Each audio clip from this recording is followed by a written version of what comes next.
What's up, beautiful people? Lady Bass here. How's everybody? It's been a minute, hasn't it?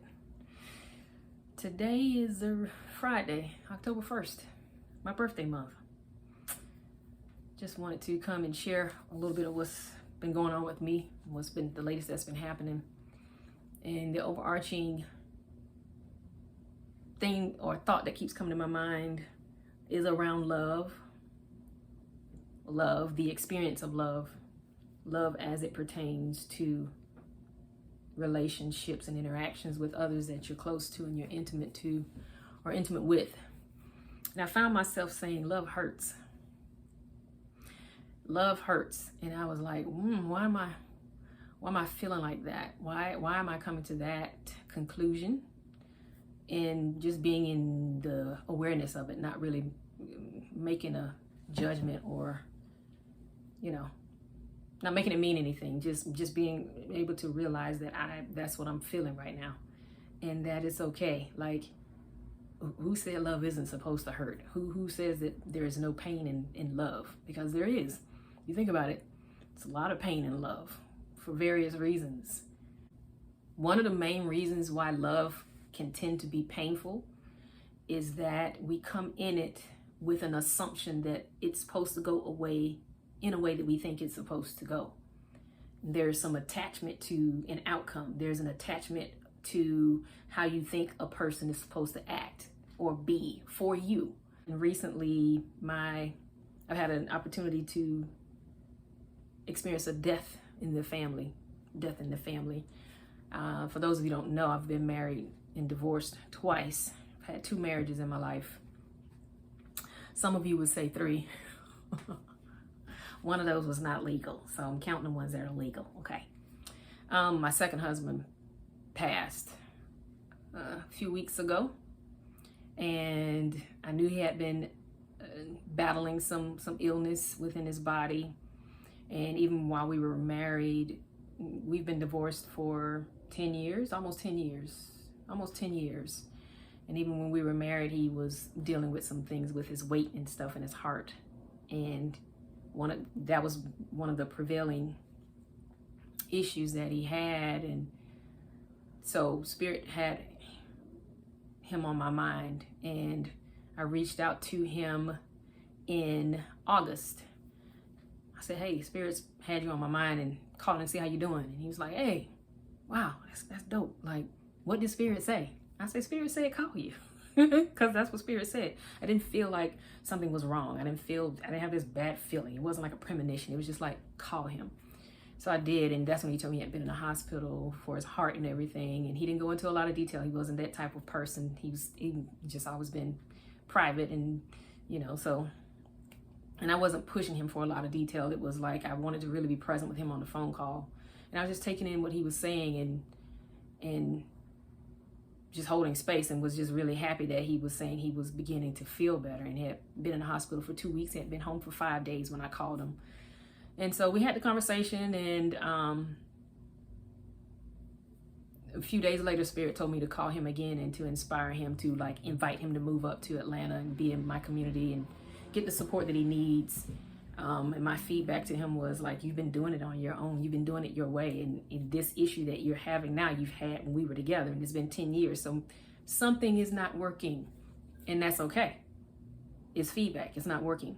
So how about you come up and be around the people that have inspired me to level up my health and address the issues beyond the physical. It's the inner stuff. It's the conversations. It's the pain and hurt that you've been dealing with.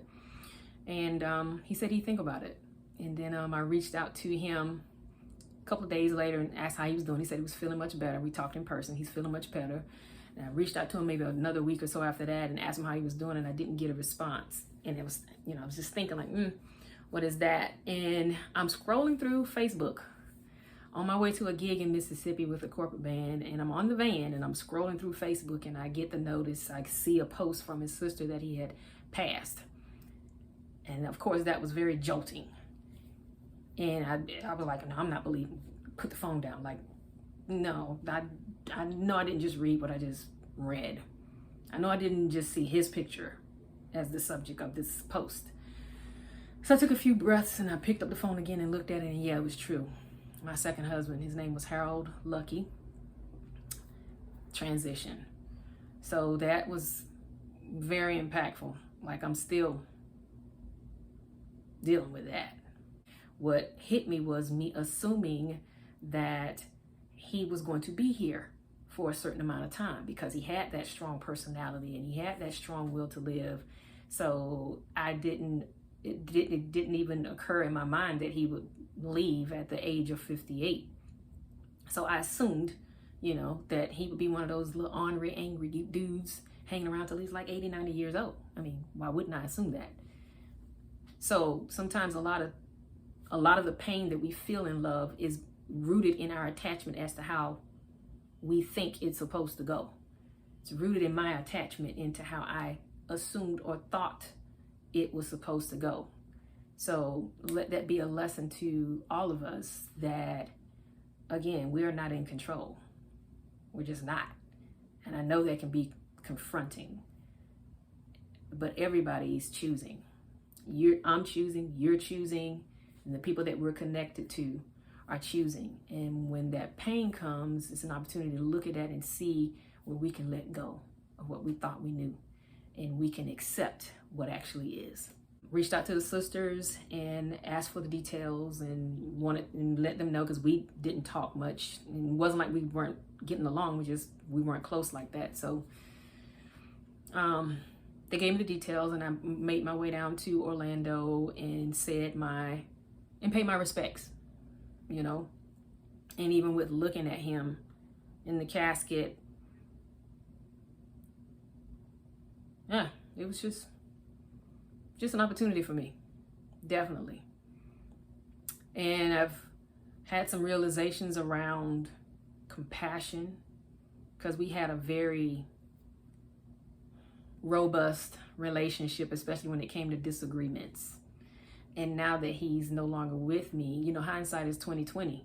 I can see the behaviors and the projection and my experience of him being controlling and mannish and just all of those things that created a lot of disagreement. I can look back on that and see what it really meant. And all of us move out of two main emotions, and that's love or fear. And although he projected himself as very strong and secure and I'm a man, deep down inside there was a lot of fear, a lot of pain, a lot of hurt, a lot of it stemming from his childhood. A lot of times when we don't have the support in our childhood that we need as a child, or things are put on us that are a little bit more than we need to have on us as a child, as far as like responsibility and things along those lines, and you experience your childhood as something that was either not had or taken from you as an adult, you bring that into your adult life, and you project that onto the people that are the closest to you. So at the end of it all, I'm understanding where there was just a lot of fear, and there was a lot of fear in me too. Even on my end, I had already had one divorce, and I had already had, hurtful, painful, intimate relationships with others before him. So I wasn't stepping fully into being fully authentic and open with him either. What's up, guys? So there you have it, part 1 of Love Hurts. I pray that you got something out of it, that you enjoyed it, and please stay tuned for part 2 of Love Hurts as I'm continuing to share some insights and some awakenings for myself. I pray that you're blessed by it as well. See you soon. Peace and blessings. And always, let there be bass.